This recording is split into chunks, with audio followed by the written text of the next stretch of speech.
And it looks like we are recording now. Welcome, boys and girls, cats and dogs. We are an inclusive channel here.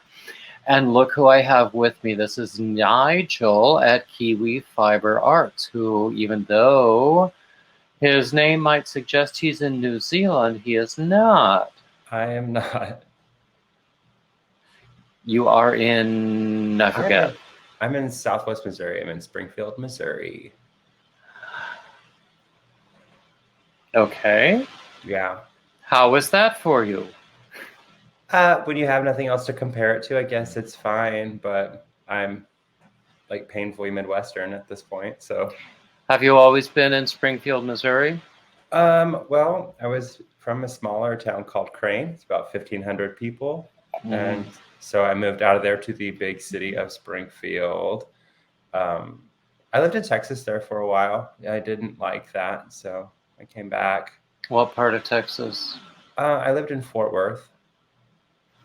I was in Dallas for a while. I did quite like it, but I wound up coming back to North Carolina for various reasons. Mm-hmm. Yeah. So I found you through Instagram because you have a lot of really great photos on Instagram. You have done a lot of really beautiful work with yarn. Thank you. Tell us all about that. I started knitting when I was 12, but I was not very good. I made a lot of rectangles, just lots and lots of rectangles. And then a couple years ago, this is gross, but here we are.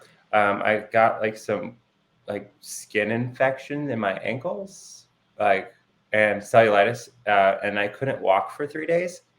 And so while I was laying on the couch, I picked up some yarn that was close and a crochet hook that was close. And at the time when I first started learning to knit and crochet when I was 12, 13, YouTube wasn't really a thing I had access to. And on the 3 days that I was on the couch, I found a tutorial on how to make a doily. I only had the peaches and cream kind of like big cotton yarn. And so their doily was this big. My doily was like the size of a couch cushion. But once I figured out that I could watch videos online and have like a more instructive thing, I just started making things right and left. You made an antimacassar without even knowing it. You made a what? Antimacassar. What is That's that? a kind of doily that goes on the back of a chair so that Yes. men's hair oil, which back in the day was called macassar, Mm-hmm. that was a brand name, so that the men's hair oil wouldn't get on the chair, it would get on the doily. That would make sense. Yeah, so you made one of those without even knowing it. Mm-hmm. So, yeah, I have a collection of those now. I think I have 3 or 4 huge ones. I think they're just kind of funny. Oh, you could probably, if you label them as antimacassars, I'll email you the spelling. You might sell them for a lot more. I'll look into that. Yeah. So, so you started out with crochet, although you had done a little bit of knitting before, and then now, actually, when I look at your most recent Instagram posts, it's almost all about knitting. Yeah, I prefer knitting. My sister crochets more, but I feel like there's like 2 kinds of people in this world, and there's crochet and there's knitting. And I know there's like some both parts, but I feel like crochet is really chunky to me sometimes, and knitting seems to be like more like a wearable fabric. I know that that's just my own opinion, but it feels like that. So No, I do completely understand. I only crochet. Knitting is a mystery to me, but I'm learning to use more lightweight yarns and more delicate stitches to create a more knit-like appearance in the crochet stuff that I do. I do have a crochet shawl that I made, so That's cool. yeah. That's cool. To watch what I say about crochet now that I know that you're mainly a crocheter. Put my foot in my mouth, start offending people. No. Say anything you want. Yeah. I mean, that's what I'm here for. I mean, the more outrageous thing you say, the better ratings I might get. Well, then, later on, once I've had a couple more glasses of wine, you can ask me my feelings on quilters. So, Oh, I can't wait for that. That might have to happen offline when I will pretend that I'm no longer recording. sure. So, I mean, I've got a beverage myself. What are you drinking? It's stuff. Mm-hmm. Nice. I told you via email what I was going to be drinking, or Instagram, whatever it was. Instagram. Yeah. So that's my drink of choice. So then, how long have you been on social media? I've had, my Fiverr account probably 2 or 3 years, but it went to the wayside for a while and I didn't use it. And then over this last year, I've been able to post more things, and I've almost kind of abandoned the other Instagram accounts that I run.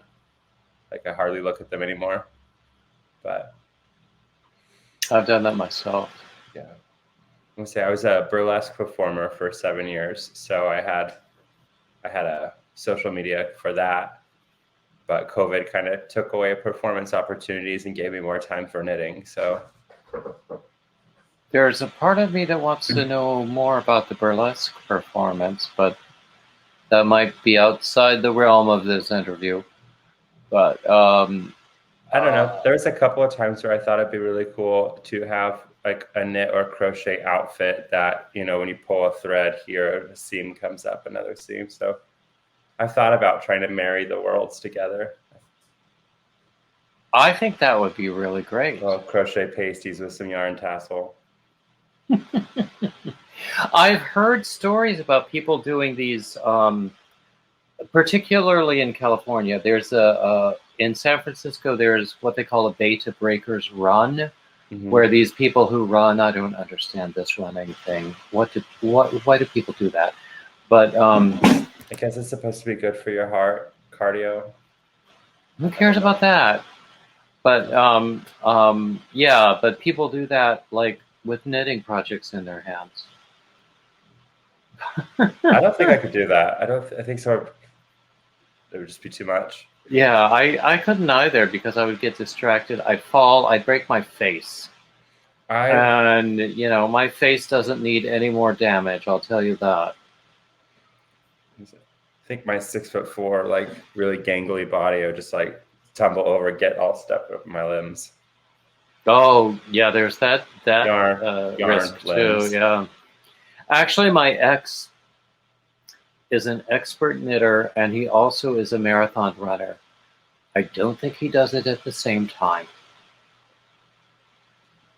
I'm gonna have to Google this. I'd be interested in seeing it done.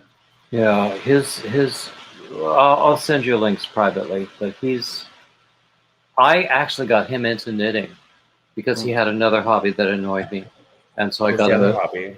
Oh, it was making those sort of lanyards with the plastic cords that we did in junior high school. Mm-hmm. I mean, why do that? But anyway. Hello, Tyler. Yeah. But yeah, we or Kyler, I'm sorry. But we so I got him the beginner's knitting kit, and this was the instructions in the kit were not good, but by that time there were YouTube videos around where he could learn, and very quickly. And I got the best entertainment. We were living in the suburbs of New York City at the time.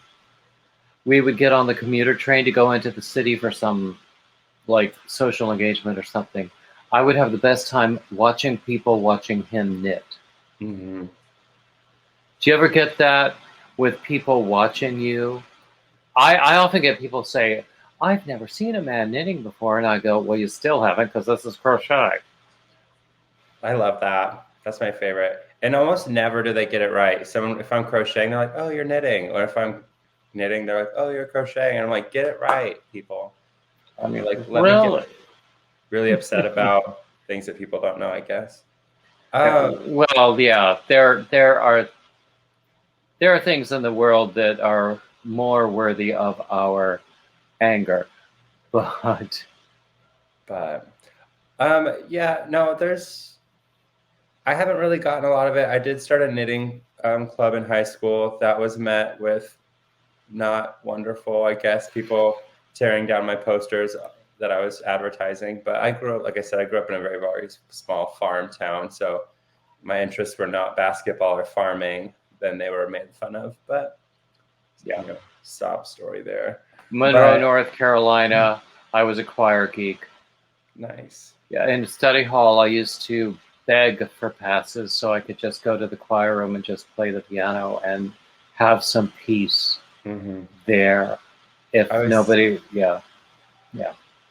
I was choir and band, and I would, whenever we would have study hall, I was in some dual enrollment, so I took every other day. I got the first half of the day to kind of just do whatever I wanted, and I was always in the band room or finishing books and reading ahead in English and being like, can I just have all the pop quizzes or all the quizzes now? I've already read the book. Let's go. So I would go and hide in the band room as well. Exactly, yeah. On the second, oh, go ahead. No, I'm sorry. You go ahead. Oh, on your question earlier, if do I ever find myself having people staring at me? It doesn't happen as much anymore. I do host a first of the week or first Wednesday of the month and third Wednesday of the month, knit and I guess stitch and bitch kind of situation. So we meet at a local little small pub bar thing with small plates. And so people will come through and they're like, oh, what a cute little group that you have, little cute little thing you're doing. And I'm just like, oh, cool. Thank you for saying nice things. We're here these days. And they're like, I could never do that. I'm like, okay, you could, but also whatever. And so people do find that entertaining. And then there's been moments where I've gone to the local yarn store here in Springfield to ask a question from the owner, and she wasn't out. And I found myself with these little, group of little old ladies. And when I walked in, they kind of give me the face of, who is this person that stumbled in here? Do they know where they're at? And, so I'm just like, I have a problem with my sock pattern. I was drinking and I put in some stitch markers that I thought would be helpful. Turns out they're not as helpful now. So can someone help me figure out where I've gone in this pattern? And they're like, oh, actually, oh, wow, a sock. Oh, so you know what you're doing. And I'm like, yeah, that's why I'm here. And then by the end of it, they're like, well, you should come back sometime because, it's just really unusual to see someone like you knitting, a man. Meeting someone with a penis, yes. I know. And I said, well, I keep my penis in my pants while I'm knitting, keeps my hands free. So, we all knit the same, just two hands that doesn't involve anything else. So. Exactly. Yeah, exactly. Yeah. I mean, we used to, when I was with my ex, we would go to, wherever we would travel, we would go to local yarn shops. And there would always be old ladies, who were amazed to see a man going into these shops.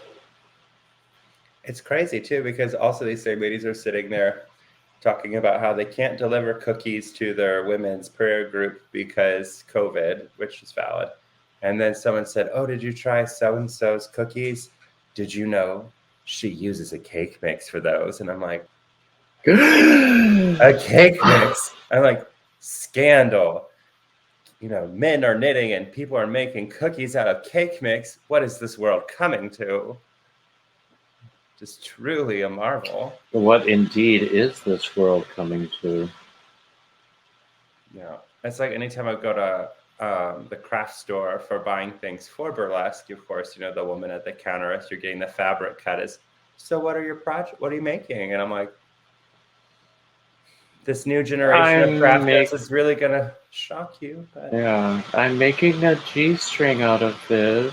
So, yeah. Well, the sequins, I'm making nipple hats, some pasties. The fringe is going to be underwear. I'm like, do you think that these would really go with, do you think there's... It's funny. Actually, you... Never mind. Okay, moving right along. Because I've seen some of your photos. I love all of your photos, I have to say. The only thing I ever think about with that, and people who don't know, I mean, go on over to Kiwi Fiber Arts on Instagram, scroll down, you'll find some. But I don't know. I just think that not a lot of people think that knitting's all that interesting, but people find other things interesting. And so I don't know. Like I said, I was a burlesque performer for several years, so I'm not shy. The only thing I worry about sometimes, in this most recent one I put on, is, this is the picture of not modeled pieces, and then the next one said not safe for work, and mainly that's for my mother, because the last one she put those crying while you're laughing faces, because she said, "Is that your butt?" I'm like, yeah. Yeah. Well, no, there's nothing indecent on your Instagram. I will say that. I try to not make it horrible, but on it, if you want to send me indecent pictures privately, I will not object. But on the other hand, I also want you to know that I see more than your amazing good looks. Thank you. Yeah. I mean, that's probably my own limitation. That I often feel like I have to say that to people because I see more than their looks. Oh yeah, definitely now. I'm just gonna keep talking about burlesque. You said come on to my knitting channel, or you will not talk about knitting. You'll just talk about stripping. But I learned quite through that, when giving critiques to other people and their performances, of course we're all backstage being like, oh my God, you are so hot. Your boobs look great. Your butt looks amazing. But, after a certain point, you're like, and you're smart. And your talent and the dance was good. Your musicality was amazing. Your costuming was stunning. The reveals that you put together were so smart. I feel like that and a wave of feminism comes through. It's just you look at your friends and you're like, you're stunning. And then you're like, but also I don't know why I'm so programmed to say that. Also, but I don't know. Sometimes it's nice. And I think we all like to hear that we look nice though. So, and if I wasn't interested in those sort of comments, I probably wouldn't post some of the more risque posts that I post. It's true. And you do. I'm proud. But at the same time, there's only so much that you can really look at parts. Oh yeah, which is why not all of my posts are that. No, not at all. The vast majority of your Instagram posts are really about yarn and really good stuff. Yeah. I mean, the one with the jockstrap, I mean, that one was just kind of jockstrap? I have to go back and look now. Oh, yeah. I found a pattern from Tin Can Knits. Here, I'll talk about some knitting stuff now. I found a pattern for those Rye Light socks from Tin Can Knits, and I kind of made them into these. I adjusted the pattern to be shorter, and I took some of the more of the garter stitch ribbing on the top. So I just modified them to ankle socks. And then I think his name is Jay, but I know his Instagram is Papa Bear Knits. I'm going to get this all wrong, but he has a whole line of jock straps. So then I knitted. There are some extremely talented yarn people out there with whom I would love to talk for this series, but most of their content on Instagram is not really YouTube appropriate. You know what I mean? So, but I mean, yours, I haven't seen anything that you have posted that was not YouTube appropriate. Did you bring some finished objects to show us? Yeah. So something that I just did recently also, as I keep flashing this jock strap, is I just thought women have a bra and matching panty set, and I thought it would be fun to have jocks and socks, a matching set. And I got really excited about it because there's a fiber place called Inglenook Fibers. They dye fiber and make bats, and then you can buy the bats, and they're very like sought after by people in the spinning community. I'm not very new, or I am very new in spinning, so I do make yarn.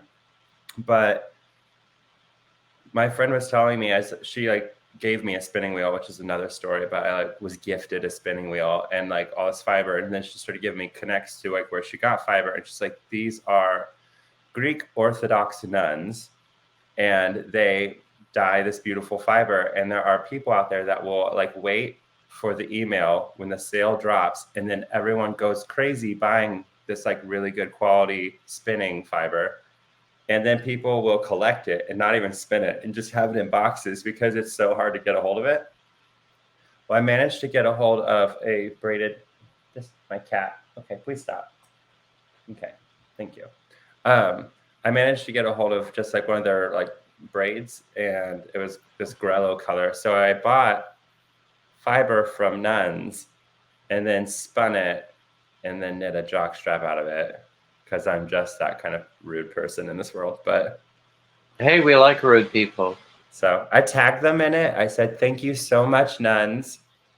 I did put the not safe for work thing on it, so just I wouldn't have to scroll past anything to see anything too lewd, but they could at least see the work that was done. And I've been told that nuns have a great sense of humor. Yeah, so I'm quite sure they would appreciate the work that went into it. Yeah, I think so. But I think that well, I mean, we could go off on a totally different trajectory about like social commentary and stuff, but that's not what we're here about. No. But yeah, they have a great sense of humor. Wouldn't that job be so fun though? I mean, being a nun that just like their job is like fiber. That'd be so cool, because you like your food's paid for, your housing's paid for, you know, you're just there with your girls, like living your best life, and you're making fiber stuff. I think that'd be really neat. But I would love to cook for, I mean, if feeding the poor means like standing in a kitchen making a vast amount of food and like feeding it to people, then I'd be all about that. I like also, I feel like it's just kind of like my generation where it's just like maybe we've just been overly put with too much technology and the pressures of social media and the notifications showing up on your phone and all the little red dots everywhere letting you know that someone needs your attention. It's overstimulating. And I kind of think that maybe my generation per se, as I just am the Lorex and speak for all of them, I think a lot of us would like to kind of go back to a more of like a easier life with like less of all that. And so like my friends have like talked about getting like a big chunk of land and then everyone buying a house on it and then like having like a weird hippie commune. And I'm, you know, I'd be there, like churning butter and like, you know, shearing that sheep and then making your yarn and doing the whole thing. And I think that would be really sweet. I'll make casseroles all day long. You know, I'm Midwestern, so I could make you like a hot dish. Oh, casserole, I have a Southern mama. Yeah, or I had a Southern mama, so we could do a cook-off. Possibly. You're in the Carolinas. Are you in North or South Carolina? North Carolina. Are you guys considered part of the South? Yes. Yeah, the Mason-Dixon line is pretty much between Maryland and Pennsylvania. Okay. Although Maryland, it depends upon what part of Maryland you're in, and different people in Maryland will make different claims. But we're pretty much part of the South in both Carolinas. Speaking of Texas, when I was there, people would be like, "Oh, you're a Northerner." I got called Yankee so many times, which is such a strange thing to be called, like in the day that we live in. But it was almost this weird thing where I was like, no, I am not a Yankee, because actually the Mason-Dixon line splits Missouri in half, and I'm on the southern part, and that's not a point of pride. Like, it's not a point of pride, but you're just categorically incorrect. Yeah. No, I went to a men's fiber retreat. I went one day early, so I went up last Wednesday. It was in Black Mountain, North Carolina, which is a perfectly beautiful place. And I was there until Sunday morning. How was your fiber retreat, though? Oh my God! I don't know anything about like fiber festivals, or something that just I've just discovered. I went to a Renaissance fair, and when Oh, I was at the Ren fair, there was a spinner lady, and then she gave me a card, and then I talked to another booth that had fiber, and then they were showing me about like Texas has fiber festivals, KC has fiber festivals, yarn crawls, I guess, and Lebanon, which is a random ass city in the middle of Missouri that no one cares about. They have something like called Fiber U, and it's like a 2-day like get together, and there's like classes on spinning, there's classes on knitting, crochet, like tatting, like anything. And so I just didn't know those okay. things existed. So like a men's fiber retreat thing, that sounds really cool. Okay. Now, I knew about them before. In September, I went to my very, very, very first fiber retreat, and that was in upstate New York. Mm-hmm. And it was wonderful. I met some perfectly wonderful men there. Nice. We went to the Adirondack Yarn and Craft Fair. I spent far too much money on yarn while I was there. But then I came back. It was a really wonderful experience. And this one is what was called the Southeast Men's, well, they call it a knitting retreat. I keep trying to get them to call it a fiber retreat because knitting is not the only thing there is. But I think there was only one other guy there who only crochets. There were some guys who crochet and knit both. Most of them only crochet. Every last one of them were perfectly lovely guys. I met some of the most wonderful people. And I saw some of the most beautiful, amazing knit work you have ever seen. I mean, guys with, I have dainty hands. Guys with really huge hands working with size 0 needles and do this. Blessed. I don't know how they do it, but they do, and it's really beautiful. And I hope that the friends I made at both of these retreats will be long-term friends because they were. And I've already, for this series of men's interviews, I've already done 2 interviews with men I met at these retreats. Oh, that's very cool. Yeah, I mean, in fact, the one that I did just this week was one I met at the Southeast Men's Retreat. I mean, yarn in general in a yarn shop, if it's not acrylic, $17 is pretty cheap. Yeah, I'm accustomed to budget yarns. Mainstay, well, Mainstay used to be $1.80, not 88. Now it's $2 and something. But so you're not like very like hoity-toity about whether it's acrylic. Sometimes I meet people and they're like, acrylic yarn. I have to confess, my tastes are becoming more expensive.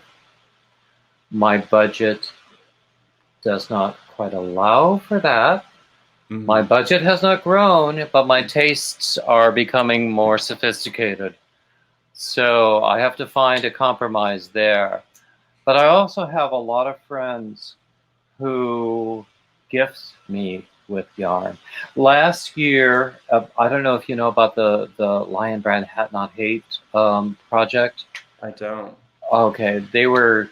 It was an anti-bullying project where they would go into schools with anti-bullying campaigns, and they had thousands and thousands and thousands of handmade hats that people had made with blue yarn, because blue is the color of anti-bullying, apparently. So I had a big project with that. By the end of it, I was having nightmares about people sending me more blue yarn.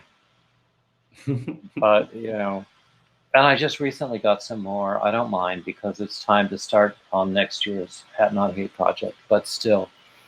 I just finished a sweater that I made with some yarn that a beloved YouTube viewer sent me. Lion Brand Fisherman's Wool. I don't know if you know that particular variety. It's nice stuff, Mm-hmm. and it's not cheap. No, I would say Lion Brand is a brand that I was more familiar when I was younger. That's kind of the yarn that I really like to use was from Lion Brand. They had didn't they have a moment where with Vanna White? They do have a Vanna White brand of yarn. I love that so much. It's funny to me. Yeah, and they among the large manufacturers, they are my favorite. I hope that Lion Brand is watching now and listening to me say that, because they honestly are my large manufacturer, my favorite large manufacturer. Because I love the Lion Brand mandala. I love this fisherman's wool that someone gave me. I love Lion Brand Pound of Love. David Browning loves Lion Brand, yeah. Lion Brand. Lion Brand. Exactly. That's You'll be so wow. You'll be great. Anyway. My thing is, like, when I look at roles, and the roles that I relate to are never the roles that anyone would cast me for. Like, all the roles I want, they're all women. All women. And I'm 6'4" and a baritone bass.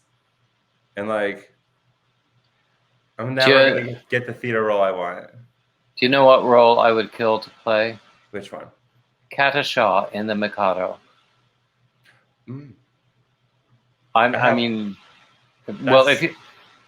That's the musical with 3 little girls from school. Yeah. Yeah. I haven't seen it all. I of the Gilbert and Sullivan operettas, that is the most accessible. Mm-hmm. And she is the most melodramatic. Fancy that. Me wanting to play a melodramatic role. But yeah, either Kata Shaw. I would love to do one of those. In Gilbert and Sullivan, there's always a baritone role. I was a tenor when I could sing. But there's always a baritone role who does the patter songs, who is the real character, the real driver. And now I feel like I could play those at my advanced age. I would say my sights were not set that high. Mine was just like, I want to be Roxy Hart. I want Chicago. I want Roxy Hart. Like, and then the other one that I wanted was the lead in Kinky Boots, but the whole storyline is like, I could never play the role because you can't cast a white person for that role. It would completely. Do you mean the drag queen role? Yeah, Lola. Okay, I saw that. I only saw it once, and that was on Netflix. And I loved it, and it made me cry. It doesn't take much to make me cry, by the way. Oh, I cry at the drop of a hat. Oh, hell yeah. Oh, throw some wine at me? I weep harder. I weep. And just get me started on church music. Oh, let me get you started on church music. I am from a very fundamental independent Baptist family. Missionaries on both sides. One of them, my grandmother, had a doctorate and taught at a Bible college for the most of my life. And then a lot of my cousins are like missionaries, music ministers, preachers, those things. And as much as there's a whole bunch of stuff and bad things that this podcast is not for dumping on religion. However, there was some trauma there. But the one thing that besides food, the Baptist church is amazing for some harmonies. Like, the harmonies are so good, especially if you like folky, like the Ozark kind of situation. There is a link. I will send you this by email. There is a recording of, do you know the song that was featured in the movie "Oh Brother, Where Art Thou," which has some amazing music in it. I know all of the. But when I went there's an arrangement. No, when I went down to the river to pray, there's a recording from a particular, I think it was like a youth music festival, where they did a performance that included a procession onto the stage, and the only thing they lacked is just continuing to use the steps of everybody, because they were all in rhythm, all the steps, everybody going up the steps and getting onto the risers and everything. If I mean, as it was amazingly beautiful.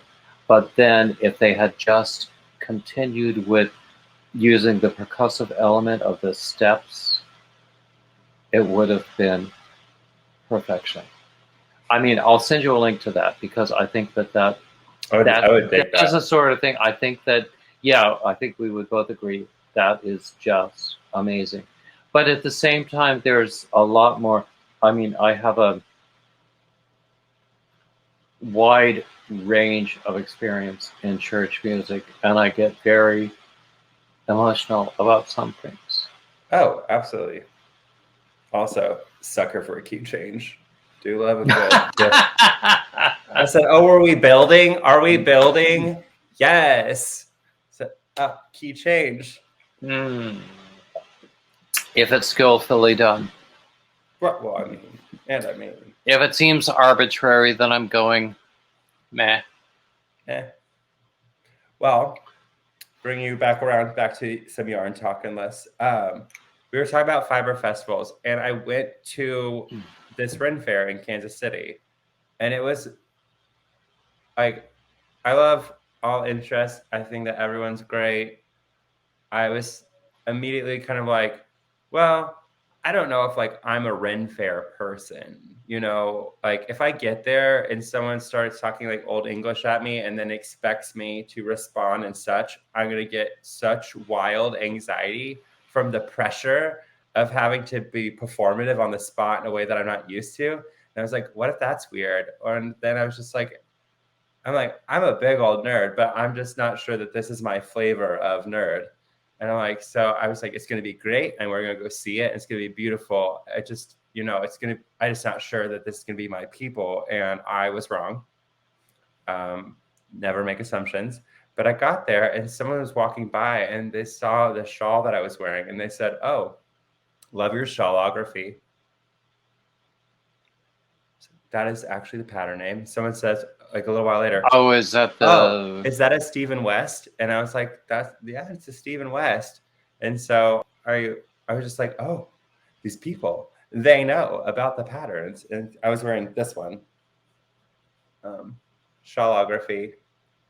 Oh my goodness. It's like, that might be the most beautiful manifestation I have seen of that pattern. Do you like it? I love the colors. So many people, I mean, I have this criticism with some crochet designers as well, that a lot of patterns just seem very arbitrary. Okay, I'll throw in this stitch. I'll throw in that stitch. I'll throw in this stitch. Okay. Just to make it interesting. And a lot of what I see when people just execute those patterns as they're written exactly, sometimes, I mean, the colors might be beautiful together, but I'm going, what does it all mean? But I don't get that from what you just showed me. Well, I appreciate that, because I definitely knit it exactly as the pattern is written, but I don't know. I liked it. The one I'm working on right now, and if Stephen West hears this, I'm so sorry. I'm so sorry. But the one that I'm working on right now, I think, no, that one was Slipstravaganza. The one I'm working on right now is called Shawlography. And there's a couple rows in there where I'm like, I don't know why we're doing this. Like, I get it, it's texture, but it just, you were kind of saying like people throwing in random things, and like, who am I to be sitting here talking shit on Stephen West? Because I would never. But there's a couple rows that I'm kind of like, what is the purpose of this, and why am I doing it? If not just for texture. I mean, texture is wonderful, and like Stephen West patterns, the reason why I love them is because they are texture and they're busy and they have like different things, and it's not like Beautiful, lovely cabled shawl. Beautiful, lovely eyelet shawl. Beautiful lace shawl. You know, it's like it's dynamic. There's like stuff going on. So like hands down, like I think it's incredible that he's designed all these patterns, has Well, all these things going. But I will say that maybe it's just because I am not very good at it. It just there's a lot of eye cord going on. yeah. I mean, My existence. I I don't know knitting, and I will say that the the people I have met who are working on, well, any of those shawls, whether it's Stephen West or anyone else, that are very complex, are extremely talented people, and the finished objects that they have shown me are just amazing. Mm-hmm. But at the same time, I'm thinking, why? Why so much trouble? What's Well, the point? my first one was basically like out of everything was kind of performative because as I started looking across Instagram and seeing like all these like established, well-known gay fiber artists, I noticed that everyone had knitted a Stephen West shawl. And I was just like, well, I will never be able to claim. I put on you know, you get in your own head and you put out these rules that you've decided that the world has that nobody's told you. But I'm just like, well, if everyone else had knit a Stephen West shawl and I've not knit a Stephen West shawl, I better knit a Stephen West shawl so that way I can earn my stripes, you know, and make sure that I when someone looks at my channel, they'll say, oh, he's knitted a Stephen West. He has his, which is stupid because it's Instagram and it's just, He I mean, has the what are goods. Yeah. what are likes and what are comments and like, you know, if you enjoy knitting and it's something you do and you've never had social media, you could still like it and love it. You know, why are we trying to like achieve status? But it's also fun. So I don't know. I like that. Yeah, if it's no longer about fun, then you might as well be working at CVS. And there's nothing wrong with working at CVS if you like that. It's true, but you know, I can't stand 8 hours a day. I'm sorry, I just can't. No. But you know, it's true.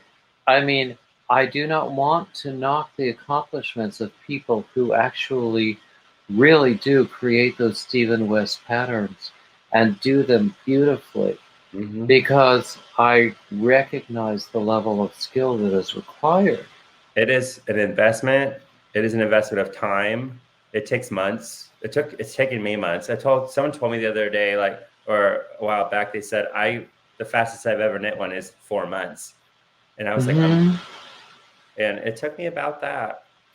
Do you know, there was a friend at the fiber retreat I went to last weekend he had just started a top-down sweater that was going to be raglan, and I don't know what the final design was going to be, and I asked him, well, how long do you think that will take you to complete? And he said, oh, 8 months. I don't remember what I was driving 8 months ago, let alone, you know, what I was working on with yarn. Mm-mm. You know, it's I maybe my attention span is too short or something. How fast can you knit a sweater? I don't knit. But how fast can you crochet a sweater? Well, hold on a second. Like nothing too crazy. I just finished one this morning, so I have to show off a little bit. Yes, please do. Please do.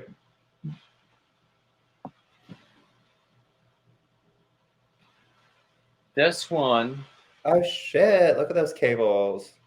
I love to do cables, and by golly, they're so easy in crochet. They really are. People think they're difficult, but they're so easy. So this is a crew neck sweater. I had never done this technique on the neck before, but it turned out to be a lot easier than I thought. And so I sewed it together this morning, and I did, sewed in all the loose ends, which I hate, by the way. Oh, for sure. By the way, David Browning's out here making me eat my words about crochet not being wearable. Look at that. It's right there. It's, I mean, it's a bulky sweater. So, I I love a mean, chunky sweater. it's It's I beautiful. have to confess, it's a little snug around my tummy. I might not be able to wear it myself. But I love this sweater, and I probably won't part with it. But you can be sure I'll be selling the pattern. I would definitely give it a shot. I'm gonna slip into this. Oh, are we in our boring? Very. Not at all. It's the first cardigan I've ever knit. Nice. It's I love Harvest. doing cardigans. It's Harvest cardigan by Tin Can Knits. Mm-hmm. And so it's kind of nice. I went for a size too small, so like it doesn't stay. What size would you normally wear if you were going out to the store to buy something? Men's medium or large. Kai. And you said that was a small? Yeah. I was going to ask you, do you do patterns? Do you have any designs that are available for sale? No. I have thought about it. I have ideas, but I tend to get really excited about stuff, and like more than once my boyfriend has to tell me like, this is a hobby, and it's like one thing that you do that you love and you haven't monetized it. He's like, you've literally monetized every hobby you've ever had. He's like, but wouldn't it be nice if just for once you did something for yourself and it didn't turn it into a job or stress you out about it? So if I made a pattern, and not to say that making a pattern is easy, but I can kind of see like, okay, if you find a basic generic this and then you modify it in these ways, add stitches in this and kind of like make it your own, then you've made a pattern. And then once you made the pattern, you can sell the pattern, and that doesn't require much out of you because you're not having to knit something or make something over and over. You can just put a link and then someone buys it, and then they just buy the PDF. And then, so I've thought about it, and that does seem fun, but it also seems like a lot of math. The first pattern I ever made was with it was somebody else's pattern, and I kept making changes. And by the end, I had done more changes. By the end, it was more of my changes than the original pattern. So then I thought, I've got a pattern here. You do. But it was a hat. I do not sell my hat patterns. I always make my hat patterns available for free on my blog. Oh, that's very nice of you. Well, I want to encourage donations. Mm-hmm.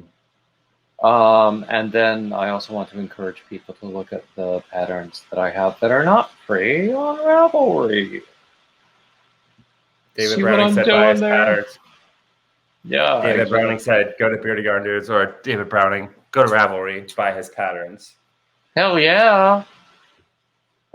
Actually, my sales are down lately. I need to sell some more. But actually, I have a bunch that I want to get up before the end of the year. So I think we'll be good. Anyway, so I would encourage you to investigate patterns. It's not for everybody. That's true. And if you find it's not for you, that's okay. I'm somewhere between, and I want to come back to this because I do have some yarns that I want to show you. But I was thinking about either selling spun yarn or the pattern thing.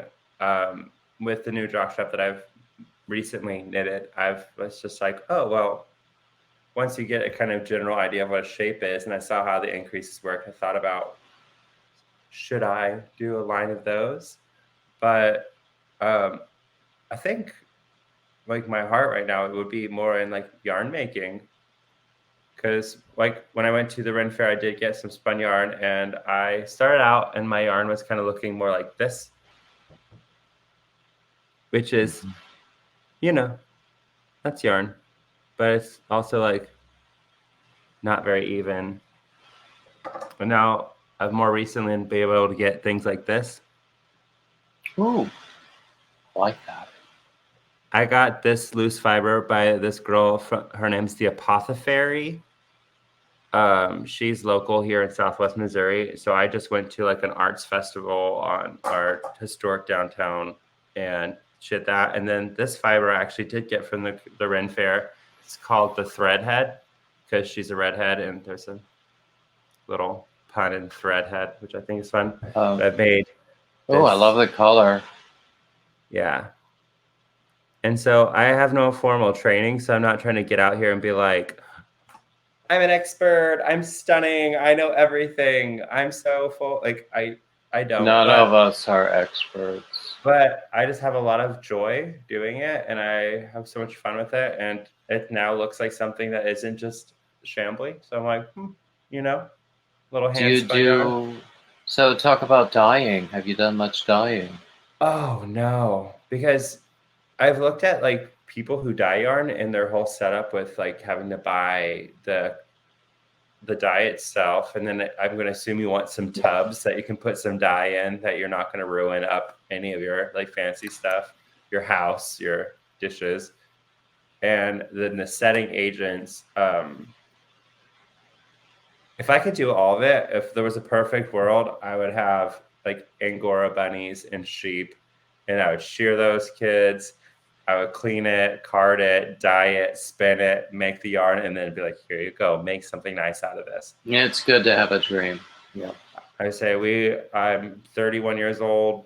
I still have plenty of time. I think I can work towards that. But right now, spinning is like really where my heart was at. And I was talking to a client, I'm a hairdresser, and I was telling her, oh, you spin yarn. I was wondering if you could show me how, because I've really been interested in doing this. And she was like, well, funny that you should say that. She's like, I spin. Her name's Grace Hopkins. She has a pretty big YouTube channel, Instagram. She's written a couple books about spinning. And in her own personal life, there was things. And she just said to me, like, this made me feel better during a part of my life because it was an outlet. But now that, the tides have turned and the chapter is over, we're moving on to the next thing. This is so tied with those feelings that I don't really feel like I want to do it anymore. And she's like, but my spinning wheel is kind of like a child almost, and I feel weird selling it. But you seem like you really care about this and you really have a heart for it. And you've mentioned it before. She's like, so would you just take the spinning wheel and this fiber from me? And then I just sat down and started doing it. Okay. So I have no classes, but I enjoy it. And I think that speaks for itself. Anyway, you were talking about this friend of yours in spinning. Oh, yeah. And so, yeah, she gave me a Spinolution spinning wheel, Queen Bee, several pounds of fiber with like fun little like glittery additives or like little bits of like curlicue things. She was so impressive because she could like, without it being labeled, she said, I'm so sorry, none of it's labeled. I stored it for myself, so I never really she's like, I know what it is, so I don't really think about it. She's like, but if you ever have any questions, she could just pick up a fiber and touch it. And she was like, oh, this is this. Oh, this feels like this. This is what this is. So I had a whole bunch of just like random stuff, whether it was like sheep, goat. I think I had a little bit of rabbit. She showed me one small little bag and she said, listen, this little bag that's velvet and it's full of this. She's like, this is yak. It's very soft. It's very expensive. And she said, you just wait, practice on all these other things. And when you finally get good at it, then you can spin this. She said, it would break my heart if you took this yak and you spun it and it was crap. I was like, that's fair, babe. So I still haven't spun that yet because I still am kind of like getting my ground on it. But that sounds lovely. But it was truly beautiful because a spinning wheel is expensive and fiber is expensive. And it's not every day that someone just says, hi, would you like the entire setup? Blending board, carding drum, like the whole thing. So are you in touch with her like on a daily basis or a regular basis? Not so much anymore. We were there for a little while, but I think they've been moving. And also, like, due to the nature of the fact that she said that this hobby was tied to like some stuff in her past that she was trying to get rid of. I felt a little bit awkward being like, hey, I know this might remind you of whatever, but now I have questions about it. She was really sweet, and she told me like not to worry about it and that she'd answer any questions, but I don't know. Again, we've mentioned anxiety like so many times in this this recording, and I just got in my head about it, and I was like, Yeah. I don't want to bother her. Yeah, we know a little bit about anxiety. Yes, exactly. Yeah. We've been at it for over an hour. Who would have thought? Yeah. Well, if we were to end right now, which I'm not saying we're going to do, but what would you like to leave our viewers with? Oh, I have no idea. At a very bare minimum, how to find you on social media. Oh, okay. Yeah, so I would tell them that you can find me on Instagram at Kiwi Fiber Arts. And pretty much probably that one. I do have a Twitter, but I don't use it. And I'm trying really hard to stay off of Facebook because it's so annoying. So Facebook is painful. You can find my Fiber Arts channel at Kiwi Fiber Arts. If you have any sort of interest in aerial arts or anything of the such outside of you could find me at Kiwi Kindrick, KiwiKindrick, and that's just some other my life content. So okay then. So I want to thank you so much for joining me. This has been a lovely interview. And I want to thank everybody who has been watching us this whole time, which you can't always be sure of. And I want to just suggest to them, like, subscribe, comment, share, all the standard YouTube crap, and keep coming back. And thank you. Thank you so much. This has been lovely. I'm going to click end now, but stick around. Okay.